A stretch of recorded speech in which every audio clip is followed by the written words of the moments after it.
নবাবগঞ্জ বাণিজ্য মেলায় কলেজ মার্কেটে যেটি অনুষ্ঠিত হচ্ছে সেখানে বর্ষণ তার যে টিম সে টিম নিয়ে রক্তের গ্রুপ নির্ণয় করছে। আসলে সবচেয়ে আনন্দের ব্যাপার হচ্ছে যে আমাদের এই তরুণ প্রজন্ম এখন সমাজ সেবার কাজে এবং সামাজিক কার্যক্রমে অংশগ্রহণ করছে, যা আমাদের জন্য অত্যন্ত আশার এবং ভবিষ্যতের বাংলাদেশ গড়ার জন্য খুবই জরুরি একটি বিষয়। অনুভূতি খুবই ভালো, এটা সবার জন্য খুবই আর কি এটা উপকারী যে বিনামূল্যে করা যাইতেছে, মানে সবাই সবার জানতে পারে যে আর কি কি হবে, মানে জানা থেকে ভালো। তাই ফ্রি ক্যাম্পিংটা আর কি খুবই আর কি ভালো। আপনি ব্লাড টেস্ট করছেন? হ্যাঁ করেছি। আচ্ছা, এরপরে আপনার কেমন লাগছে এখন ব্লাড টেস্ট করার পরে? মানে অনেক ডর লাগতেছিল যে শিওর, তো কিন্তু পরে ভালো লাগছে।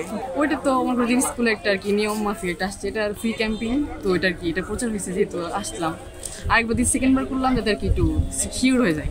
তো আমাদের আজকে নবাবগঞ্জ মানবতা রক্তদান সংগঠনের উদ্যোগে নবাবগঞ্জ ঐতিহ্যবাহী নবাবগঞ্জ বাণিজ্য মেলায় আমাদের ফ্রি ব্লাড ক্যাম্পিংয়ের একটি আয়োজন করা হয়েছে। এই ক্যাম্পিং মাসব্যাপী চলবে শুক্র এবং শনিবার 3টা থেকে রাত 8টা পর্যন্ত আমরা চলমান রাখবো, যে সাধারণ মানুষ, স্কুলের কলেজের শিক্ষার্থী সবাই যেন ফ্রিতে ব্লাড গ্রুপ টেস্ট করতে পারে।